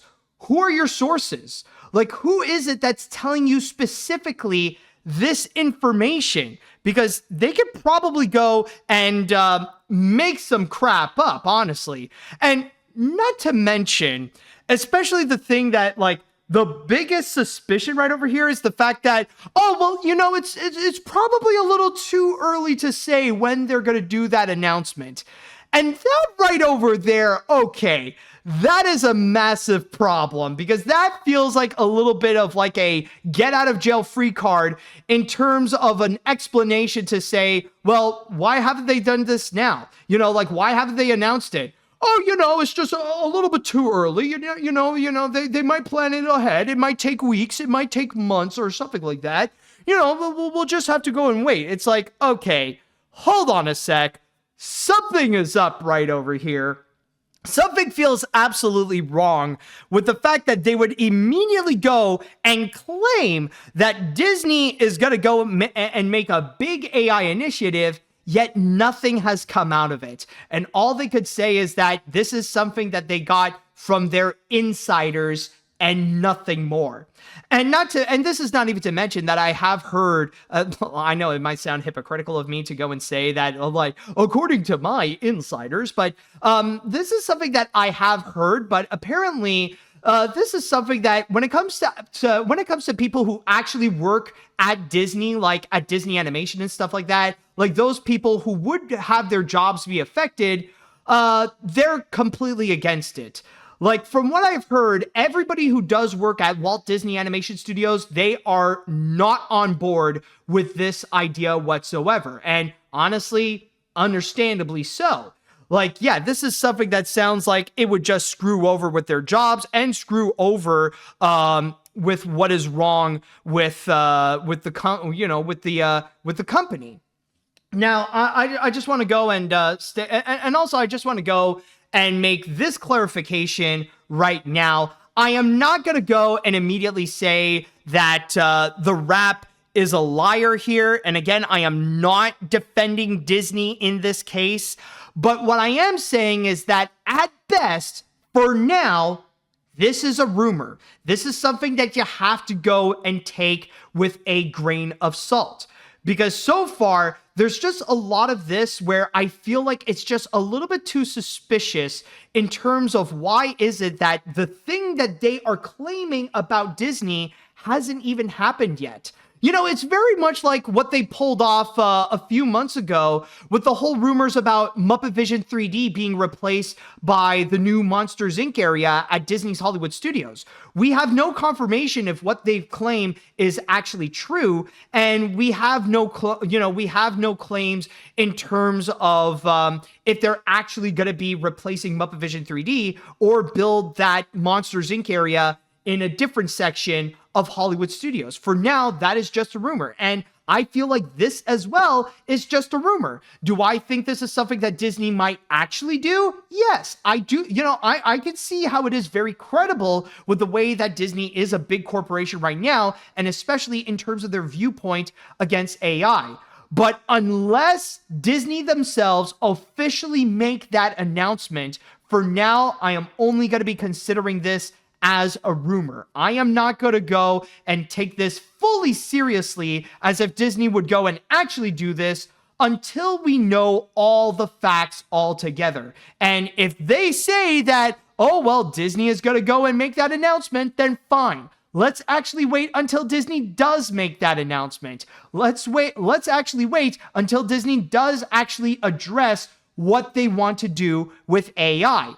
Because if it turns out, because there is that legitimate chance that this could turn out to also be false as well. That maybe the rap is just making clickbait articles and just making stories up just for the sake of getting traffic onto their website. I mean, of course, like, do you not think it's hard to go and, or do you not think people wouldn't lie about Disney in terms of making them look bad so that they could go and get the attention, to get all the likes, to get all the clicks and all that kind of stuff? Do you not think people would go and just make something up that would feed onto the narrative that Disney is an evil company and people would just blindly go and buy into it?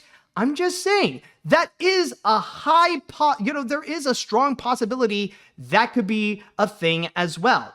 But again, I'm not making accusations that the rap is a liar. I just feel like right now we don't have any sufficient evidence as of yet. And this is not even to mention that so far, the only ones who have officially went and posted about this is the Wrap. And any of the other any of the other articles that would go and discuss about this, it would mainly be those who would go and use the Wrap as the source. Like, we have yet to see any of the other major entertainment news publishers go and discuss about this. Like, if this is something that Disney is actually planning on doing, wouldn't you think that articles from Variety or Deadline or The Hollywood Reporter would go and actually discuss about? And this doesn't even count like mainstream media. You would think that Disney making a major AI initiative, that would be something that you would see like NBC, Fox, or CNN, that they would go and also report as well. But so far, it's just been crickets on their side. And it's only the Wrap, the ones really saying so. And I feel like there is a possibility that maybe they could be right about this, and that maybe there is a possibility that all they're doing is just crying wolf for the sake of attention. So overall, I am just, I'm only categorizing this as a rumor. I am waiting until Disney officially makes that statement that they are doing, that they're doing more AI stuff. And maybe that could happen, that there is that possibility. But I do acknowledge that there is also that possibility that people are lying about Disney for the sake of getting clout. And now, with that said, though, I would like to go into the chat wall, and I'd like to ask you all, what do you think about this article? What do you think about the rumors that Disney is going to make this announcement that they're going to do a lot more AI within the company? Do you guys believe that this is going to happen? Do you think that maybe this is false? Let me know what your opinion on it. Let me know what your opinion on it is. And also, might as well go and make a poll. I might as well go and ask you all. Let's see what will determine. We'll see if people will believe it or not. Do you think Disney is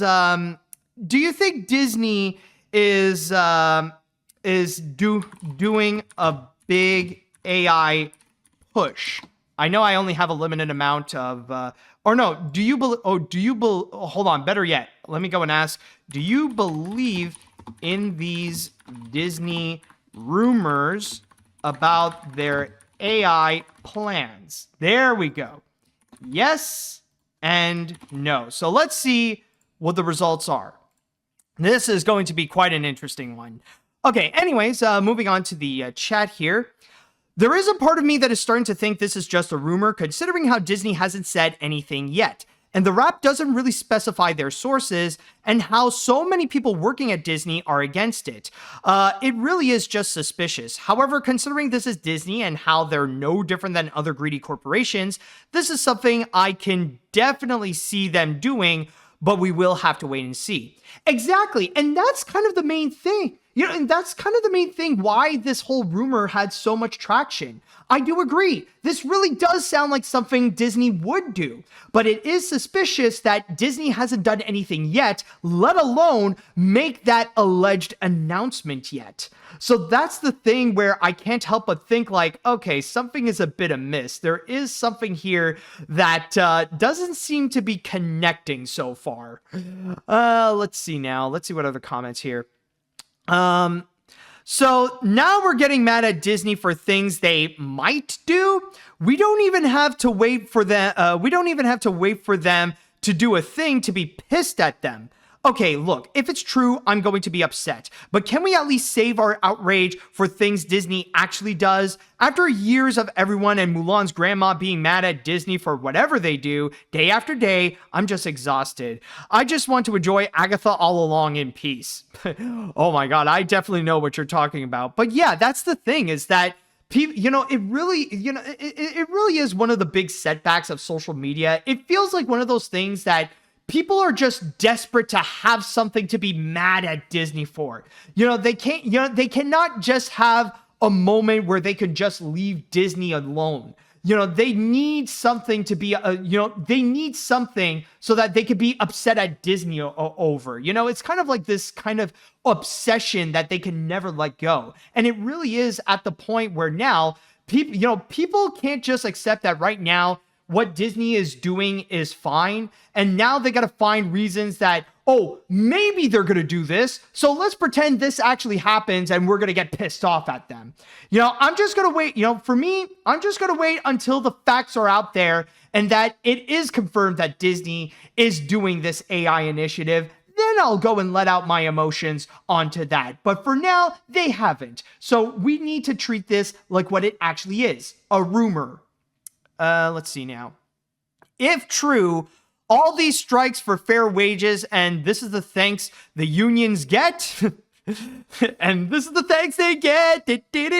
Anyways, investors should start raising eyebrows on how badly the Mouse House has been handling diverse IPs about representation and show with axing shows like Moon Girl and Haley's or Haley SMG for spoilers. It's little wonder why Mr. Puzzles has the right idea in usurping Mickey Mouse into an early retirement. Well, that again, you got to emphasize if that is true. And is it? We don't know. And for now, we actually do have the results in terms of the poll that I made. And shockingly, 81% of you have said that now you do not believe in these rumors. You do not believe that Disney has these AI plans going on for now. So that is honestly pretty interesting. Anyways, let's see. What other comments would there be to read? Yes and no.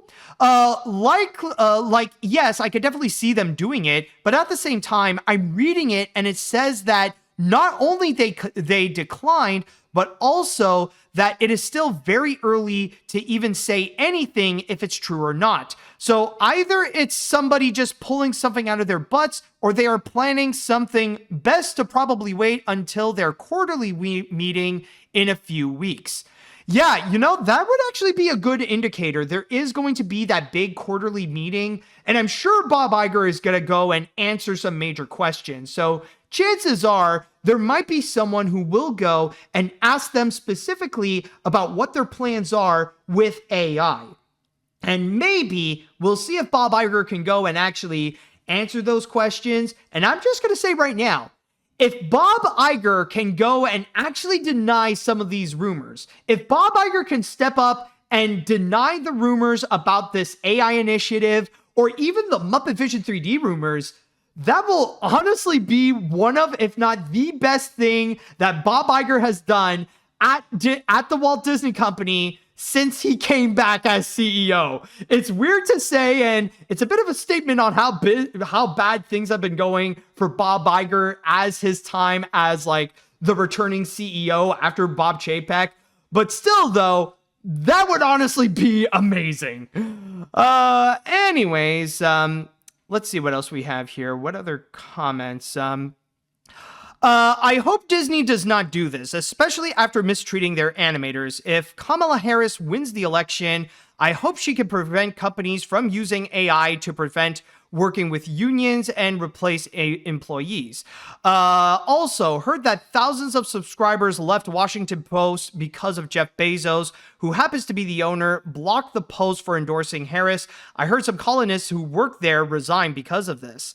Yeah, in terms of that, it's not just the Washington Post, but also the Los Angeles Times as well. Like, it's at the point where the billionaire owners are like so scared of like Donald Trump and Elon Musk, where like going against them, they would face some scary consequences, that they decided to act like cowards and just cave in instead of like letting their journalists actually express their opinions. So yeah, there are some dark times going on at both the Washington Post and Los Angeles Times on that.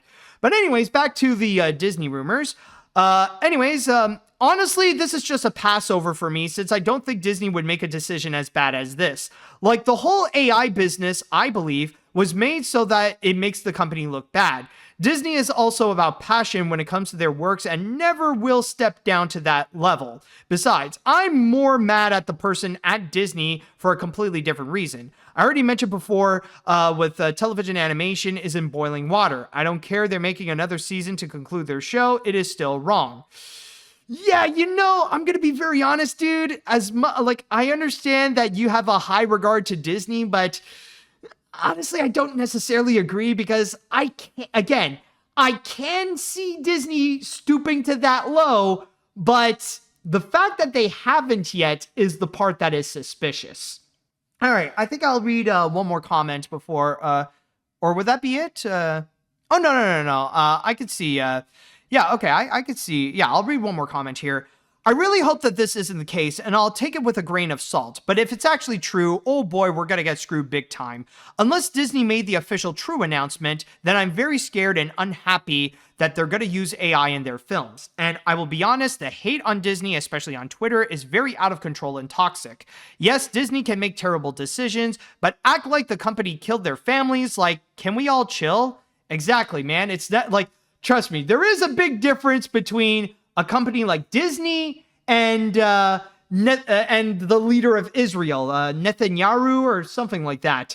Like, being upset at that guy for the way that he's treating Palestinians, that's very understandable and unleashing their emotions. But being mad at Disney for whatever they're doing, like being that level of being upset, there's a fine line where you gotta go and realize, dude, that's just first world problems. All right, so anyways, with that said, we got one more break to go and one more story to go and cover. And I know that things have been pretty intense with the previous stories that I've talked about. But now for our next one, or the grand finale of this, we'll go a little bit lighthearted. And a project that may sound strange at first, but maybe with the people attached, it could have some potential. So stay tuned for that. And now, everyone, it is time that we shall go and cap off this episode with the grand finale. And on this grand finale, we will go a little bit more lighthearted than the previous discussions that we had related to Twitter and the rumors about Disney using AI and stuff like that. Yes, we're going to look into something that is apparently going to be coming soon, and at first it sounds like a bit of a weird concept, but as long as we trust the people making it, we could be in for something that's a little bit special. And what I'm talking about is going to be a Prince Charming movie. Yes, Disney has announced that they are going to be teaming up with Paul King in order to go and create a Prince Charming movie. Now, not a lot is necessarily known about this feature. At the most, the only thing we do know is the fact that we got some of the key players who are on board. Of course, Paul King, the man who has brought us the Paddington films and the recent Wonka movie, is going to be on board to both direct and write the films. And we also have Simon Farnaby and John Crocker, who will also be on board to go and write it.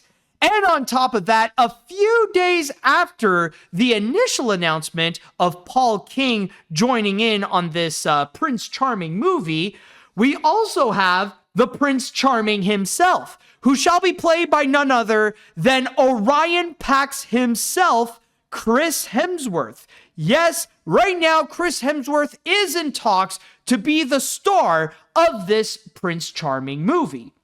Now, you might be wondering at this point, okay, so who specifically are we talking about in terms of Prince Charming? Because in fairy tales, and especially with Disney's fairy tales, there have been a few Prince Charmings here and there, rather it be the one from Cinderella or even the one from Snow White. So where in the Disney world are we in terms of who is this Prince Charming? Well, the answer to that is, honestly, we don't know. We don't know specifically if Chris Hemsworth is playing a specific Prince Charming that we're familiar. Like, we don't know if it's actually the ones from the classics, or maybe it could be like Prince Philip from Sleeping Beauty, or maybe it's some of the later princes, like maybe if it's like Prince Eric that's the Prince Charming, or if it's Prince Naveen that's the Prince Charming. Okay, maybe not Prince Naveen, because I mean, we can't imagine a white guy like Chris Hemsworth playing as Naveen, but the point of the matter is, we don't necessarily know, especially with the fact that apparently my sources here on Deadline actually confirmed that it doesn't necessarily have a connection, at least to Cinderella, where it says here, as for the film project, insiders do add that the film will not specifically be linked to Cinderella. And that's pretty much all that we know. Apparently, we are getting a Prince Charming movie. It's going to be directed and written by Paul King alongside Simon Farnaby and John Crocker as the writers. It will star Chris Hemsworth, and that's pretty much it.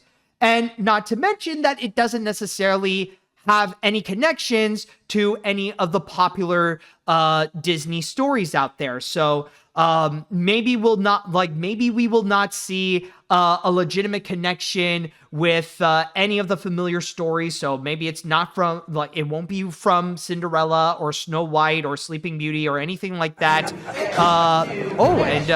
I just noticed Omid is a new fish here. Thank you so much. But anyways, back to what I was talking about. There doesn't seem to be a connection, not to mention that it doesn't sound like it will be a spiritual successor or a spin-off or anything like that. It doesn't even have any connections to any of the Disney live action remakes. So it's not going to be something like that either. For the most part, it seems like it's going to be its own thing in general. And in terms of that idea, it sounds interesting, and you could go in many different directions of what you could possibly do. Maybe you could go and make an updated tale of a familiar, an updated take on a fairy tale story. Or maybe you could go into the parody route, do something that's a little bit similar to Enchanted, maybe. Honestly, there could be many ways to go, but honestly, who the fridge knows? But one thing that I will say, though, is that I do find that it is pretty promising that they do have one person on board, one that I am very curious to see how he is going to go and work with Disney. And that is Paul King. And I feel like this is something that is long overdue, because I think that Paul King seems to be the perfect guy to go and make a movie for Disney, especially with what we have recently seen with his recent works, such as the Paddington films and Wonka. They have the right amount of whimsy and childlike wonder where he would be perfect to go and actually make some kind of movie for Disney. And the funny thing is, though, is that there was at one point when he was actually very close to doing so. There was at one, maybe you probably remember this a few years back, but originally, Paul King was on board to actually direct the live action remake of Pinocchio. Now, that wouldn't necessarily change the fact that maybe that movie would still be pretty unnecessary, but still, Paul King giving his Paddington touch to a classic Disney movie like Pinocchio, that would actually have some potential. That would have honestly been pretty interesting to see. But unfortunately, it didn't really work out, and instead Disney got Robert Zemeckis to go and do that live action remake, and the results of that are, I can't even say bad, they're just terrible. I still stand that it is possibly the worst live action remake out there. It is so awful. It is so bad. It's not just unnecessary. The quality of it is it's awful, and it's terrifying, especially with the use of CG. When you see godforsaken Honest John and Gideon walking around like this real anthropomorphic fox and cat, it's just no. There's so much of that, it's just flat out no. Honestly, when I think of that version of Pinocchio, all I can think of is that little, Disney intro and Soul. You remember, all the kids in school that Joe was teaching, and it begins, with this broken down, orchestral version of Disney,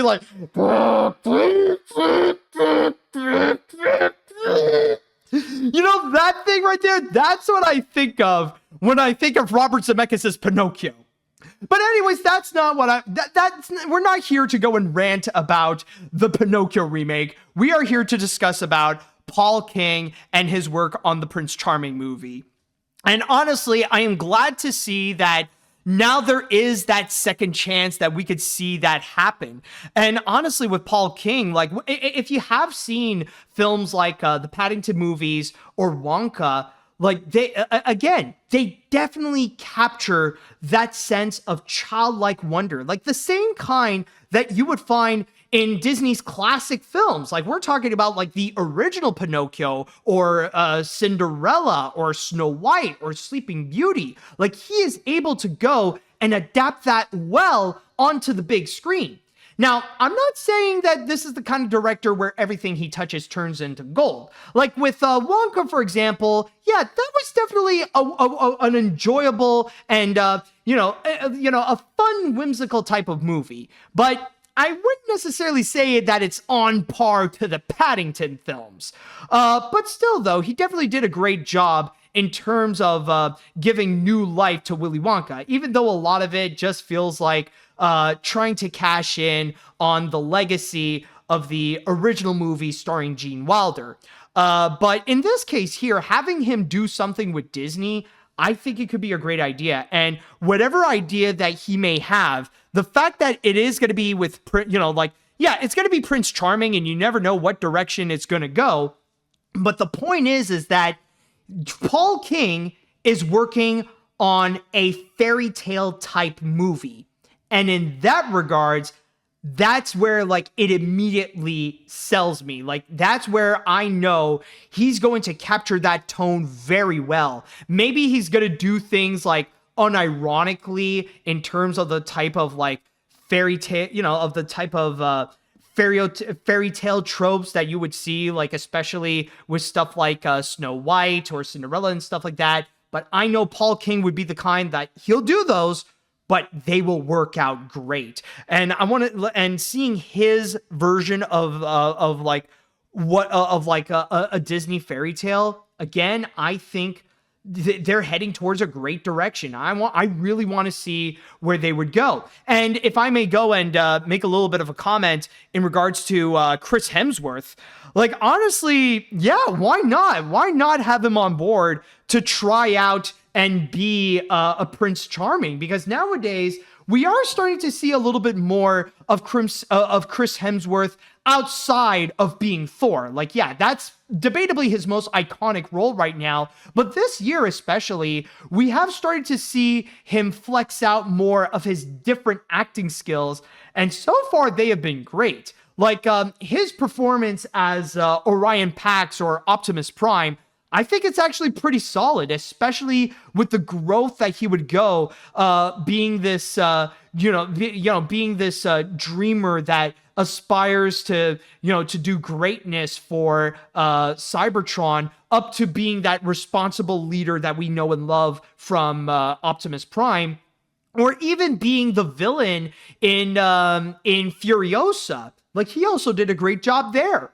So in that regards, like now him trying a different role where now like he's being the dreamy Prince Charming, I could see that actually work out. And maybe in terms of that, like whatever comedic things that he would go and do like in Thor, like, yeah, I know that they were not as well received in Love and Thunder, but maybe he could try out to be a little bit more comedic as Prince Charming, and it would be able to sell that a little bit better. So honestly, I like with the people on board, it does give me a bit of confidence with what Disney is going to do with this Prince Charming movie. They so far got the right people for this. Now all they have to do is try to go and release it. I don't know when this is going to be coming out, and I know this is still very early in discussions. It's very early in production and stuff like that. But so far, as long as we still have Chris Hemsworth and Paul King that are on board, we could be in for a really good time. All right, so with that said, now I would like to go into the chat wall and want to ask you guys one more time for this episode. What do you all think of this? What do you all think about this Prince Charming movie that will be directed by Paul King and starring Chris Hemsworth. And what ideas do you have of what they might do with a Prince Charming movie? Let me know what you all think. All right, now let's see what we have here. At first, a Prince Charming movie sounds very bizarre, but upon learning that Paul King is involved, honestly, it got my attention. I actually watched the first Paddington movie back in 2015, and it's really sweet and charming. And if he can pull his magic with that, then maybe it'll definitely work for Disney. And I got one request for this movie: make Prince Charming do the bit in Cinderella 3 where he said okay and quickly yeeted out the window. Oh my god, imagine if they do a live action remake of that thing. That honestly would be wonderful. Again, like, I don't think, like, they did state that it won't have a connection with Cinderella, but you might as well have him do those Prince Charming things. You know, you might as well, like, be the one live action Prince Charming to yeet himself out the window. Okay, anyways, while I will admit I have my doubts at first, I could definitely see how this could work, mainly because it has Paul King on board, and I could see how it could be a different Prince Charming compared to what we've had before. I'm also all for Chris Hemsworth as the prince, so overall, this has potential, and honestly, I do believe Paul deserves a second chance after things fell through with the Pinocchio remake. Exactly. Like, honestly, Disney would be so dumb if they decided not to make something with Paul King. He has what it takes to make a genuine Disney movie. So let him do what he wants. Give him that creative control, and Disney will be well rewarded. Anyways, let's see here. I am looking forward and optimistic for a live-action Prince Charming movie. Paul King is a perfect role since he was well known for directing and writing whimsical movies like Paddington and Wonka.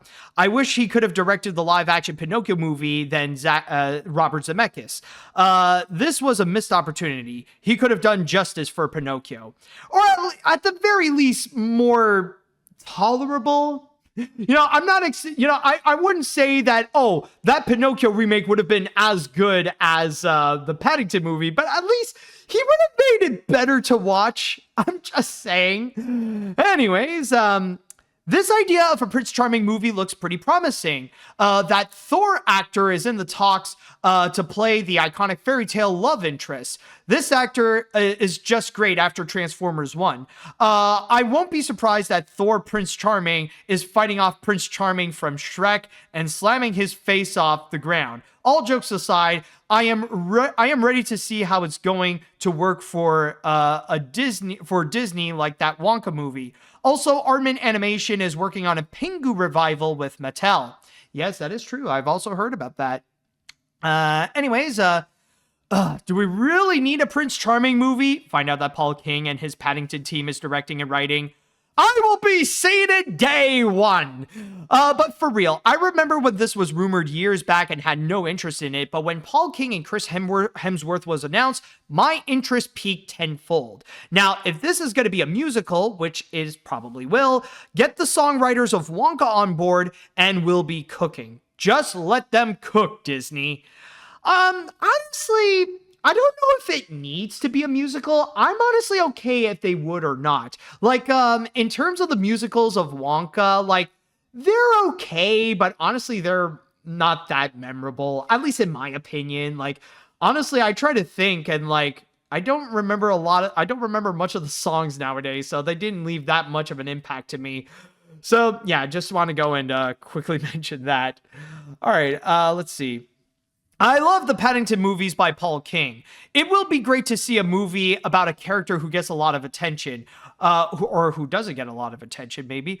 I hope Disney will let Paul King have the final cut on the movie. That's all I have to say. Just one question before I go. Why do you say, "see you later, dudes"? Yeah, it's been my catchphrase, you know? I mean, it's been working for like several years. I mean, again, I've been doing this for like 15 years now, and I mean, you know, "see you later, dudes" sounds like a fun little send-off.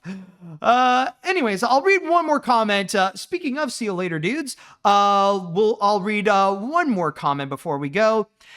After we have been through the events of controversy, it's finally nice to get a breather from something that has some potential. I too think Paul King's works is amazing. I could say my whole family are huge fans of his works like Paddington and Wonka. I mean, like most of the most live action films, this is something to moan about, but now he's in this might be great considering the real loss of the Pinocchio movie. Maybe he could still do it, but probably not now. Just want to know how he would have done it. Yeah, it would be nice if one day we could see the potential Paul King live action remake of Pinocchio. But anyways, with all that said and done, that should do it for this episode of AniMat's Crazy Cartoon Cast. Thank you all so much for joining me on this fun, crazy little adventure. And also, I would just like to go and say that if you would like to go and follow for more episodes to watch on AniMat's Crazy Cartoon Cast, then all you have to do is just go and subscribe to my AniMat Live Twitch channel or the AniMat's Crazy Cartoon Cast YouTube channel.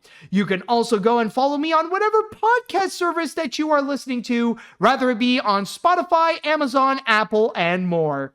And with all that said and done, I would like to say thank you all so much for listening. Thank you all so much for watching. And like I said, until next time, see you later, dudes.